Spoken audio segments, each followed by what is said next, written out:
Let's shift our focus to daytime practices, because the truth is, your nights are written by what you do while the sun is up. And if you want to sleep more deeply and wake up feeling restored, you have to start long before you lie down. So today we're talking about how simple daytime habits, movement, light exposure, mindful breaks, nutrition, stress modulation, set the stage for sound sleep. Imagine you wake up in the morning and instead of immediately reaching for your phone or putting on the news, you take the first 5 minutes to hydrate, breathing slowly and mindfully with a glass of water, acknowledging that your body has gone many hours without fluid and is craving nourishment. Then you step outside. No jacket needed. Just enough to feel the natural light on your face, letting your retinas absorb that wavelength which tells your circadian clock, hey, it's daytime. Hormone production should shift toward alertness now. That burst of morning light paired with gentle movement, maybe 10 minutes of yoga or light stretching, signals your nervous system that your body is safe to be active, priming your muscles, your brain, and your hormones for the day ahead. As the morning unfolds, you keep your hydration steady, sipping water or herbal tea, and you fuel yourself not just with caffeine, but with protein and healthy fats. Eggs and avocado or Greek yogurt with nuts, because stable blood sugar early in the day prevents the roller coaster that often leads to afternoon drift and nighttime awakenings.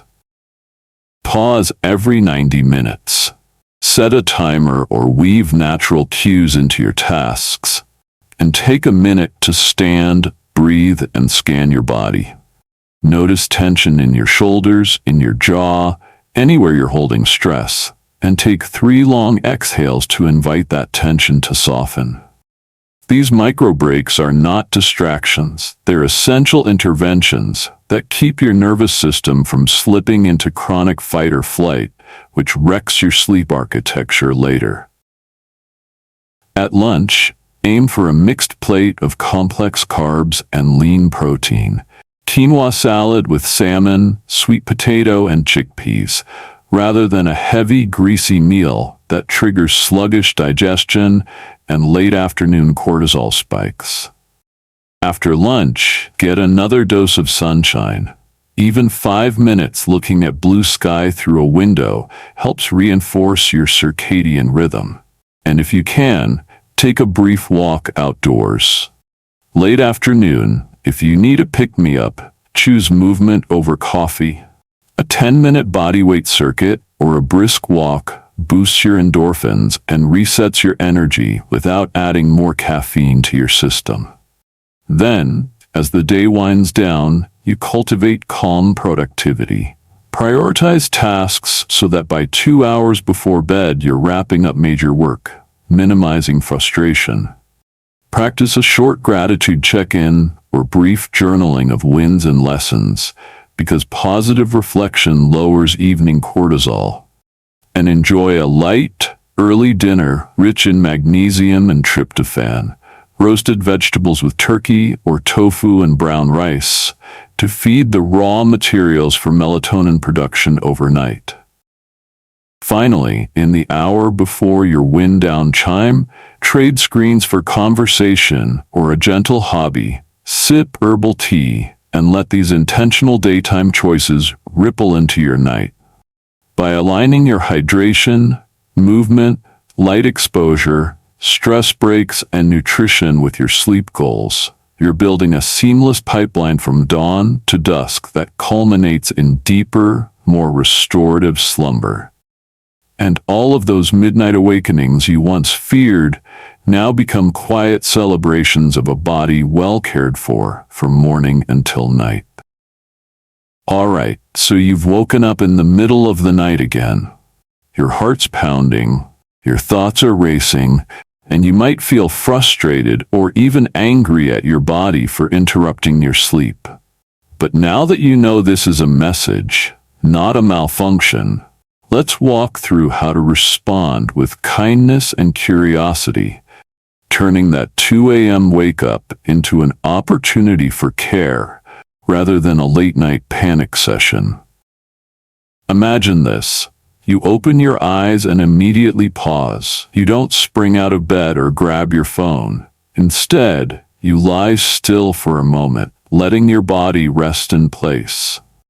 You notice the sensation of your body sinking into the mattress, the weight in your limbs, the coolness or warmth of the sheet against your skin.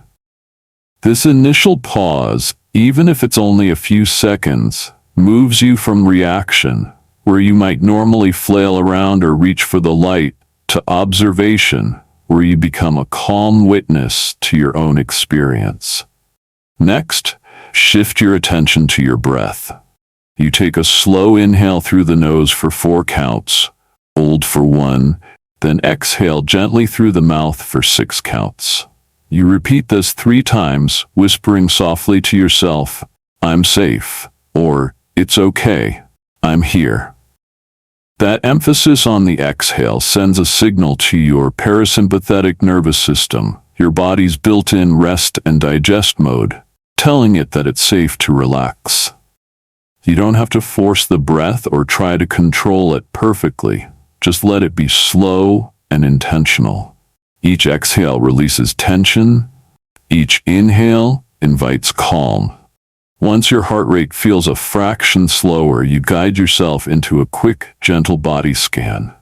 Starting at your toes, bring awareness to each part of your body: your calves, knees, thighs, pelvis, belly, chest, shoulders, arms, neck, jaw, and forehead, pausing at any spot where you sense tightness or discomfort. When you find a tense area, you breathe into it, imagining your breath flowing like a soft wave through that region, gently coaxing it to soften.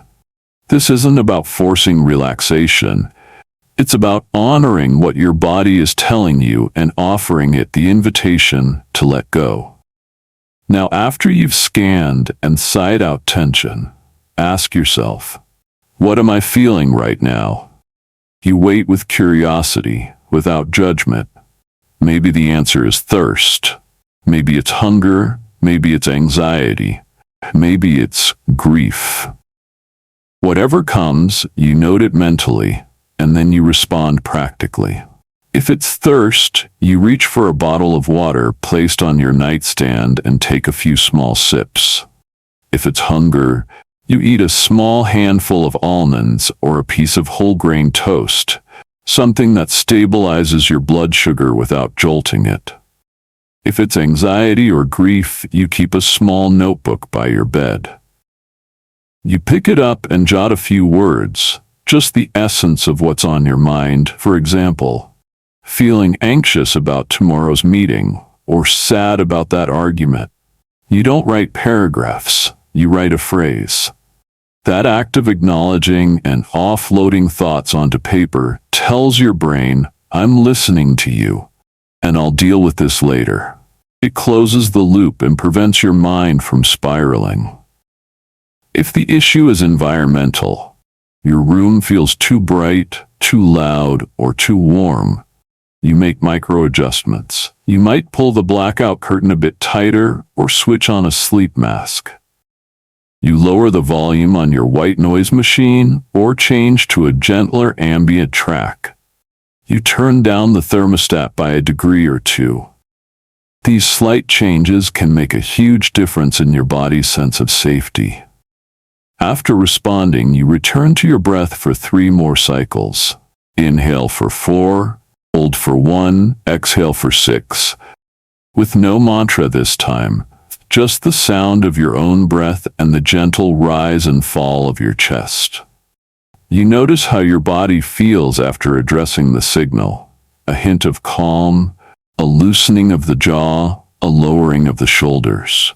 If you notice that shift, you lean into it, letting yourself sink deeper into the mattress. If, after 10 minutes, you're still wide awake, you gently get out of bed, keeping the lights dim, using a red or amber nightlight, so you don't flood your system with blue light that signals wakefulness. You might walk to another room and do a low-stimulation activity for 5 to 10 minutes, folding laundry, reading a printed book, or stretching lightly. You move slowly, mindfully, breathing as you go. When you feel sleepiness returning, you head back to bed, nestle into your sleeping position, and repeat a brief 4 to 1-6 breath or a mini body scan until your eyes grow heavy. The key here is consistency and compassion. Each time you wake, you greet yourself with kindness, curiosity, and practicality. You're not battling your body, you're collaborating with it. Over time, these wake-ups become less jarring because your nervous system learns that awakenings are met with gentle care, not panic. You begin to trust that even if you wake up, you'll be guided back to rest. That trust transforms wake-ups from adversaries into allies. Each one a chance to connect with yourself, to respond with intentional care, and to practice the art of returning to sleep with presence and self-compassion. 10. What your nighttime wake-ups are trying to tell you. 3. Now that we have a responsive toolkit for the moment you wake up, let's explore how morning reflection on those awakenings can reshape your sleep pattern for the long term. When you wake up, either to start your day or after finally drifting back to sleep, take a moment before diving into email or jumping out of bed. Stay where you are and run through a quick mental review. Ask yourself, what happened during my last wake? What did I notice? What did I do? How did my body feel? Jot just 1 or 2 sentences in your phone's notes app or a bedside journal. For example, woke at 3 a.m., anxious about finances, did 4-1-6 breaths, fell back asleep. Over time, these morning logs become powerful data. You start seeing patterns. Maybe on nights when you skipped lunch, you woke at 2 a.m. On mornings after heavy dinners, you woke at 4 a.m. When you handled stress during the day with movement or talk therapy, you slept straight through. Once you see these connections, you can adjust your daytime habits. Schedule a midday walk on frantic days, shift your dinner timing, or add a short emotional check-in before bed. Beyond tracking, morning reflection invites compassion. You're not recording failures, you're gathering insights. You're building a sense of partnership with your body instead of a battle. That partnership reshapes your self-talk. Instead of, I couldn't sleep last night, you say, my body woke me to tell me something. I listened. That shift in language strengthens neural pathways of trust and calm. It rewires your response from anxiety to curiosity. In addition, consider a weekly check-in ritual. Set aside 5 minutes each Sunday morning to review your entries. Look for themes. Celebrate nights when your routine worked. Note areas for adjustment. Then plan small tweaks for the week ahead. Maybe it's a commitment to move your phone charging station outside your bedroom or to have a protein-rich snack before dinner on Thursdays. Or to schedule a quick call with a friend when you feel emotional tension building. These iterative tweaks create compound improvements. They show your body you're listening and responding. By combining in-the-moment wake-up responses with morning reflections and weekly reviews, you create a feedback loop of insight, care, and adjustment. You move from reactive to proactive. You transform the pattern of nighttime frustration into a cycle of honoring, learning, and deeper rest. And that's the path forward. In the final part, we'll explore how to integrate all these pieces into a compassionate nightly ritual that seals the shift, so you head to bed each night ready to listen and ready to rest. Now that you have your in-the-moment wake-up response and morning reflection practice locked in, Let's pull all the pieces together into a cohesive evening to morning system that not only soothes each night's awakenings, but also shifts your overall sleep architecture over time. Part 3 is about creating a feedback loop. Respond, reflect, adjust, that you carry forward nightly and refine weekly, so that each wake-up teaches you something new and guides you toward deeper rest. First, let's set up your nightly sleep lab. Keep in your bedroom 3 simple tools. 1. A small notebook and pen by your bed. 2. A dim, warm red or amber light for any get-out-of-bed moments. And 3. A clean bottle of water and a small, healthy snack like almonds. Having these items on hand removes friction when you wake. No fumbling for your phone or switching on harsh lights. When you wake up, whether it's 1:47 a.m. or 3:12 a.m., you follow the Part 2 protocol. Pause, breath, body scan, identify the signal, respond, hydrate, snack, journal, adjust environment, and return to bed with calm intention. But right after you fall back asleep, somewhere between your last breath and the next morning, your brain starts consolidating memory. When your alarm goes off or you wake naturally, resist the urge to leap out of bed. Instead, keep your eyes closed for a moment and do 3 gentle belly breaths, recalling the wake-up signal you responded to. Thirst, anxiety, or tension. And note if your response felt sufficient. That sip of water helped, journaling eased my mind, or body scan released my shoulders. Next, roll to your notebook and log a few lines, the time you woke, the signal you heard, the response you gave, and the outcome. Woke at 3:12, felt anxious, did breath plus journal, slept 42 more minutes before waking. Over a week, these snapshots form data. You begin to see patterns.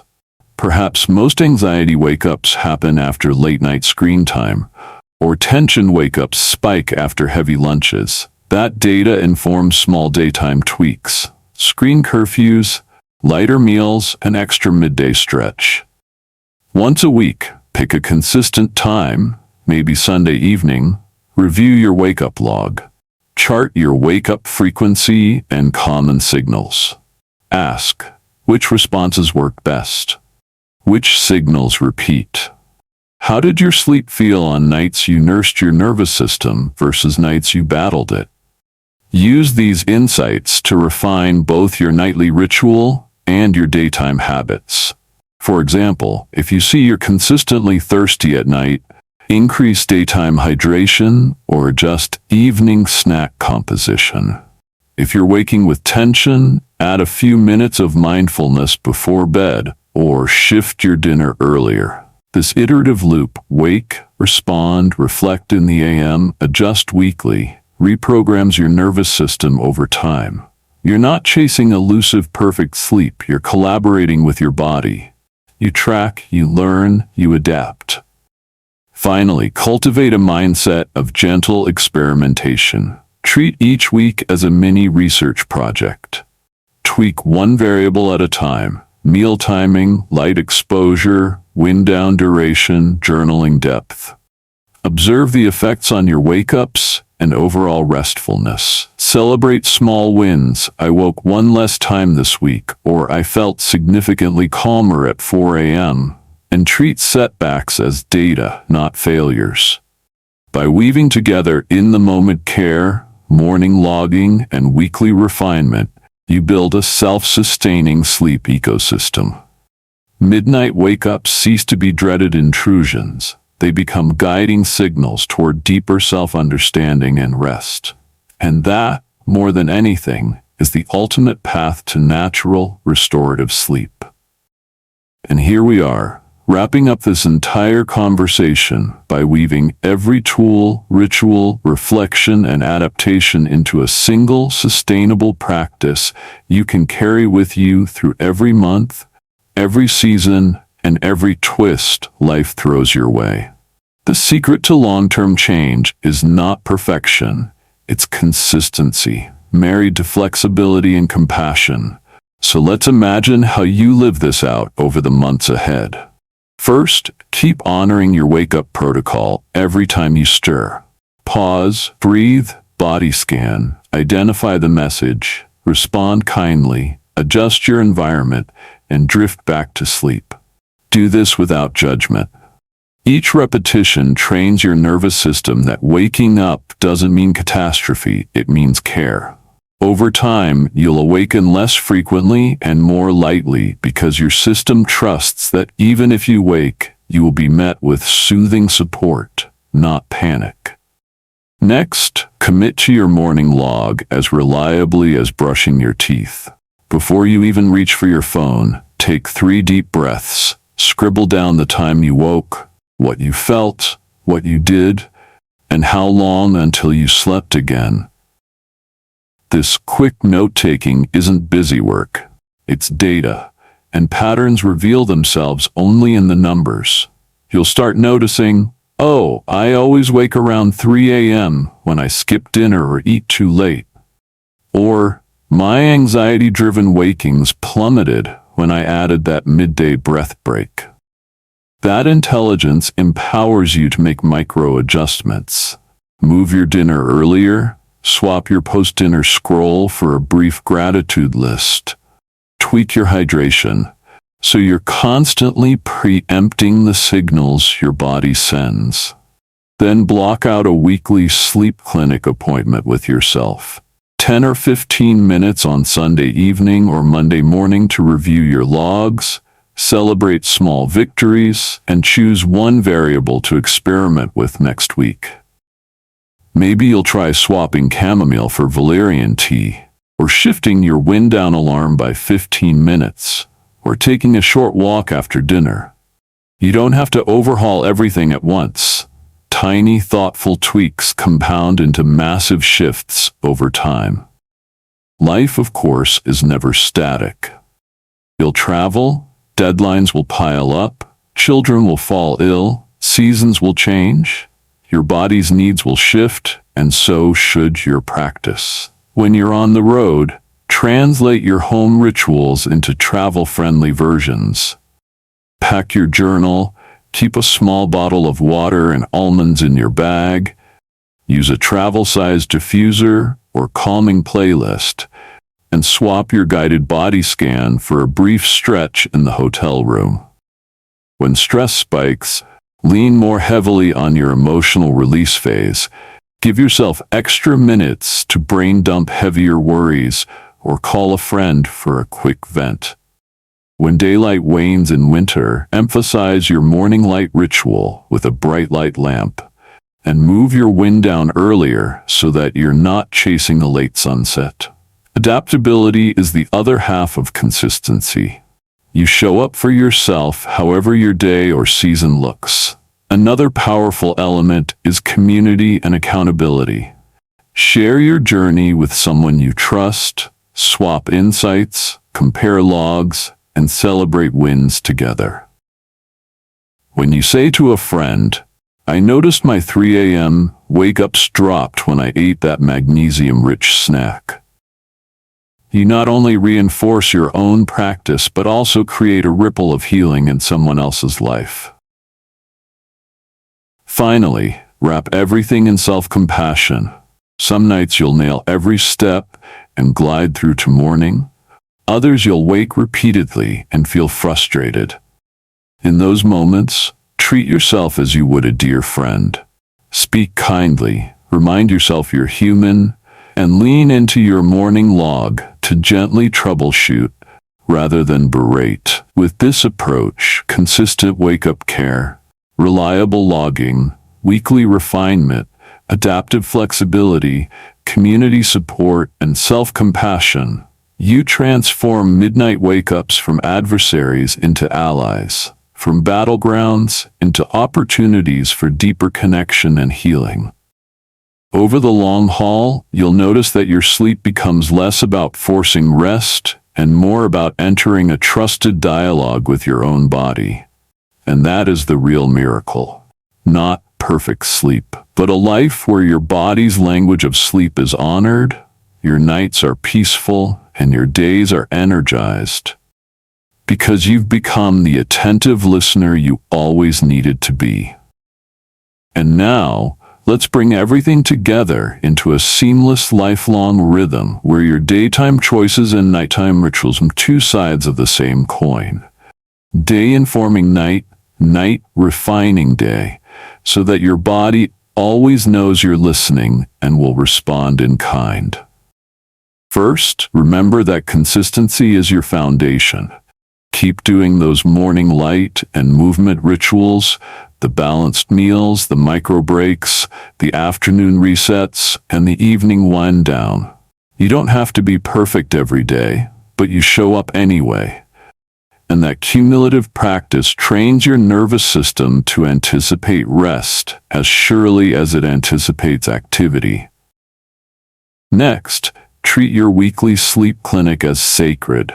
Block out 10 to 15 minutes to review your logs, celebrate small shifts, and plan tiny experiments, maybe shifting your afternoon walk by 15 minutes, swapping chamomile for lemon balm tea, or adding a brief mid-morning gratitude pause.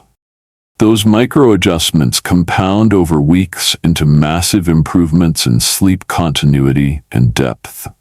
Third, build adaptability right into your plan. When travel or deadlines or family demands pull you off routine, translate each core element, light, movement, writing, sensory cues, into portable forms. Use your phone's light therapy app, do stretches in airport lounges, jot 5 words of brain dump in your notes app, carry a small vial of lavender to inhale. You respect the essence of each practice even when the form changes, and your body learns that you care regardless of context. Fourth, lean on community. Share insights and obstacles with a friend or a sleep support circle. Swap aha moments about your wake-up messages. Celebrate when someone else nails a new ritual, because verbalizing your journey multiplies both connection and accountability. Fifth, and perhaps most crucial, wrap it all in self-compassion. When you nail every step, celebrate it. When you falter, resist the inner critic and instead ask, "What can I learn?" and return to your plan without shame. That kindness rewires your neural pathways to expect support rather than stress, and it turns midnight awakenings from threats into invitations for care. Over time, you'll find that your wake-ups soften in frequency and intensity because your system trusts you to meet its needs at any hour. You'll start waking naturally just before your alarm, feeling energized because your days and nights have become a continuous, nurturing conversation. And here's the beauty of it all. This isn't about perfect sleep.